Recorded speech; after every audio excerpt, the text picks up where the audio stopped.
10 taon ang lumipas bago nakabalik sa Pilipinas si Lisa. Sa mga taong iyon ay 3 bansa na ang napuntahan niya bilang domestic helper. Sabik na siyang makapiling ang mga mahal niya sa buhay.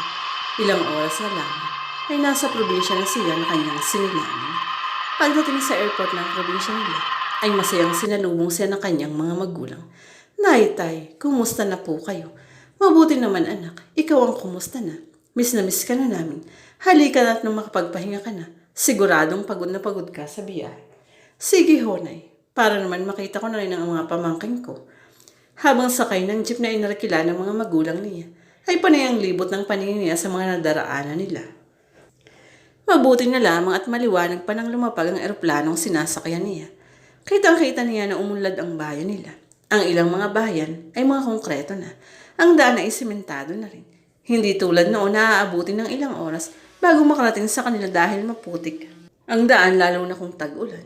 Nang sumapit na sa bahay nila ay napakaraming kapitbahay nila ang sumalubong sa kanya. Halata ring sabik na sabik ang mga ito na makita siya. Abay pumuti ka Lisa, kumusta naman ang biyahe mo? Pangumusta sa kanya ni Aling Saning na kapitbahay nila. Mabuti naman po. Miss na miss ko na ho kayong lahat dito. Nakangiting sagot niya rito. Halina mukha na kayo at nang makapagmerienda. Mainihanda ho yata sina inay. Naku salamat, sige na. Pumasok na at nang makasama mo naman ang pamilya mo. Sige ho, papasok na ho muna ako. Pagdating sa loob ay nasiyahan siya sa nangyaring improvement sa bahay nila. Konkreto na ang mga haligi ng bahay at halos kompleto na sa appliances. At least ngayon ay nakikita na niya ang 10 taong pinaghirapan niya. Pagkatapos makakain at maipamigay ang mga pasalubong niya sa pamilya niya, ay masayang pumasok na siya sa silid niya. Na miss na niya. Dala ng pagod at puyat sa biyahe, ay mabilis siyang naidlip. Kinaumagahan, kahit hindi pa sapat ang tulog ay napagpasyahan ni Lisa na mamasyal muna ng mag-isa. Sabik na siyang puntahan ang mga lugar na madalas na yung pasyalan sa bayan nila. Sumakay siya ng jeep patungo sa bayan. Magtutungo siya sa nag-iisang shopping center roon sa bayan na madalas nilang pasyalan. Naalala niyang tuwing linggo ay nagtutungo sila roon ng mag-ina. Sapat na sa kanilang makapaglibot-libot doon. Pero pagpasok pa lang niya sa entrance niyon, ay nakaramdam na siya ng lungkot. Parang walang kasigla-sigla ang paligid. Ang mga tao ay madilim ang mga mukha na animo hindi masaya sa paglilibot doon. Ang mga ilaw sa paligid ay malamlam ang kulay. Ang hitsura ng gusali ay wala pa rin ipinagbago. Tila sa 10 taong lumipas ay hindi naging progresibo ang shopping center na iyon. Hindi na palagyan ng aircon ng pasilidad. Halatang napag-iwanan iyon ng sibilisasyon. Kahit ang pinto ay hindi napalitan. Kapuna-puna ring may bahay na pagkasunog ang mga pader. Pero natuwa siya nang ang madalas niyang puntahan na bargain store ay naroon pa rin. Natatanda niyang doon pa siya namili ng mga baon niyang damit bago siya umalis. Ang tinderang nakikita niya ngayon ay isa pang umasiste sa kanya noon. Pero laking gulat niya nang pagtagilid nito ay nakita niyang lapos ang kabilang bahagi ng katawan nito. Nagtutubig pa nga ang mga balat nito at sariwang-sariwa pa sa animo pagkasunog na natamo. Tinigilan na lamang niya ang pagpuna sa itsura nito.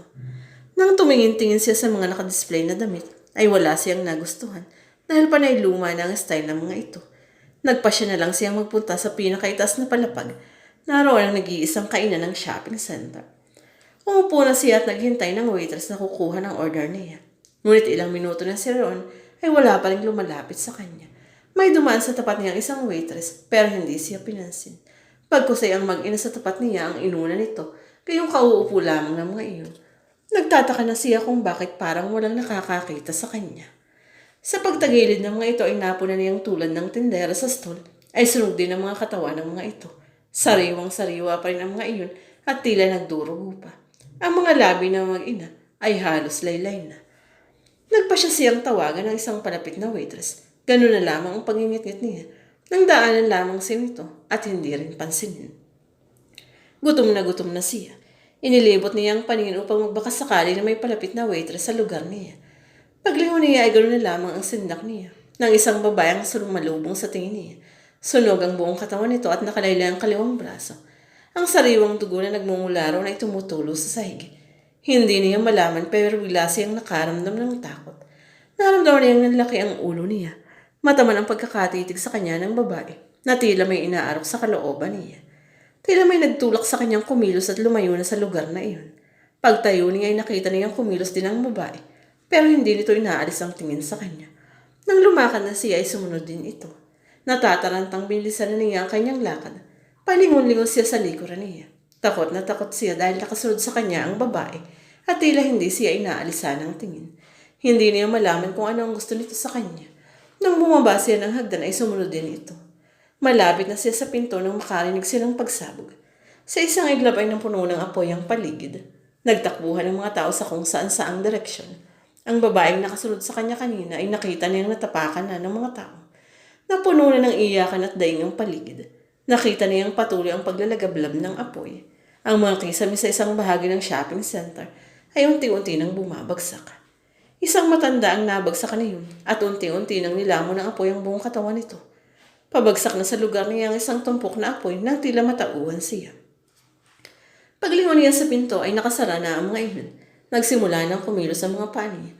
Nang tingnan niya ang lahat ng tao ay halos sunog ang mga parte ng katawan ng mga ito. Maya-maya ay napatingin ang lahat sa kanya. Napaatras siya. Ang lahat ay nakabot ang kamay sa kanya tila humihingi ng saklolo. Tumakbo siya sa unang pasilyong nakita niya. Ngunit paglingon niya ay nakasunod pa rin ang mga ito. Ang ilan sa mga ito ay tuklap-tuklap na ang mga balat. Halos sabog na ang laman ng mga ito dahil marahil sa matinding binsalang tinamo sa pagsabog. May isang lalaki na nagkalat ang utak sa sahig nang madaplisan niyo ng mga salamin. Nangingisay na ito at saglit lamang ay hindi na kumilos. Ipinagtataka niya kung bakit sinusundan siya ng mga tao at nakabot ang kamay ng mga ito sa kanya. Naghanap siya ng daan upang mailigtas ang sarili. Napunta siya sa isang madilim na pasilyo na sa tingin niya ay may daan palabas sa lugar na iyon. Mayor, areglado na ho. Naisara ang mga pinto ng shopping center. Huwag kayong mag-alala. Siguradong sa balitang ito na matutuwa ng usapan ng mga tao, makakalimutan na nila ang corruption issue sa inyo. Napahinto siya sa narinig na iyon. Di yata't sinadya ang sunog na nangyari. Ganun na lamang ang pagngingit-ngit niya sa may utak ng krimen na iyon. Napakawalang puso ng taong iyon. Naisip niyang hindi siya makakadaan sa lugar na iyon, pero ipinangako niya sa sarili na sisikapin niyang makalabas doon ng buhay upang maisiwalat ang nalaman niya. Gagawin niya ang lahat para mabigyang katarungan ng mga biktima ng kasalukuyang nangyayari. Tumakbo ulit siya at naghanap pa ng daan. Ang nalalanghap niya ay amoy ng sinusunog ng mga katawan. Naiiyak na siya. Mukhang mapapabilang na rin siya sa mga taong nakahandusay sa sahig na kung hindi man luguan ay sunog ang mga katawan. Maya-maya lamang ay pinanikipan na siya ng dibdib. Hindi na siya makahinga sa suffocation. Unti-unti ay pinanawa na siya ng ulirat. Naramdaman ni Lisa na tila may gumigising sa kanya habang tinatapik ang balikat niya. Ineng, bayan na ito. Saan ang baba mo? Ho? Parang nakahinga siya ng maluwag. Naidlip lang pala siya at panagilip lang ang lahat. Saan ka ako ang baba mo? Nasa terminal na tayo. Anang dispatcher sa kanya. Para tuloy nakaramdam na siya ng pangamba na magtungo sa shopping center.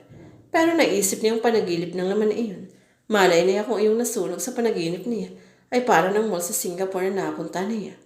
Dyan ho ba ako sa BMB Shopping Center? Pababa na ho ako rito. Ano ka mo? BMB Shopping Center ba ka mo? Oh, bakit ho?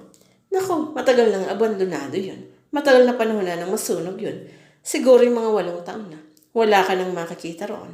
Doon ka nilang magpunta sa bagong tayong mall. Mukhang matagal kang nawala rito ah.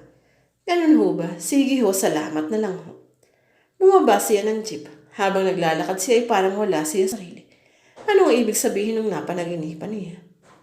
At ang babae na patuloy na sumusunod sa kanya. Nagpatuloy siya sa malalim na pag-iisip hanggang sa matanto niya ang tinutugpang direksyon ng mga paa niya ay ang BMW Shopping Center. Hindi niya napigilan ang sarili na lumapit doon. Nakita niyang may nakatirik na kandila sa harap niyon at may mga bulaklak. Naglakas loob siyang magtanong sa isang babae na nagtitirik na lamang ng kandila. Miss, ano ho ba ang mayroon? Ika-8 taong anibersaryo ng ate ko. Nakasama siya sa mga namatay ng masunog ang shopping center na yan.